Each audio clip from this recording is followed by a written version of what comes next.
আজকে আমাদের ছাদে কি কি সবজি হয়েছে সেগুলো দেখাবো। এটা লাউয়ের করা হয়েছে, ওইটা বড় লাউ হয়েছে। আর লাল লাউ শাক খেয়েছে, অল্প বেশি নাই লাউ শাক। আর এটা হচ্ছে লাল শাক। এখানে আছে আপনার বোম্বাই মরিচ। বোম্বাই মরিচ এটা, এই বোম্বাই মরিচটা মনে হয় পাখিতে খেয়ে ফেলেছে। আমাদের ছাদে অনেকগুলোই বোম্বাই মরিচ গাছে লাগানো হয়েছে। ওই যে বোম্বাই মরিচ ধরেছে গাছে। মরিচ গাছের পাশেই আছে আপনার কুমড়া গাছ, কুমড়া পাতা দেখা যাচ্ছে। এর পাশে আবার লাগানো হয়েছে আপনার মরিচ গাছ।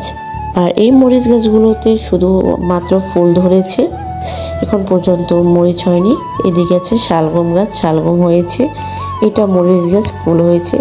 এটা মনে হচ্ছে বেগুন গাছ, মেবি ফুল ধরেছে। বেগুন এখন পর্যন্ত হয়নি। বেগুন গাছে পর আছে আপনার শালগম গাছ, শালগম গাছে শালগম হয়েছে, ওই যে দেখা যাচ্ছে। বাট এখন পর্যন্ত শালগম খাওয়া হয়নি, ইনশাল্লাহ খাবো।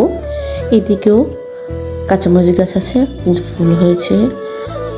তা ভিডিওটা ভালো লাগলে অবশ্যই লাইক কমেন্ট করবেন। বাই।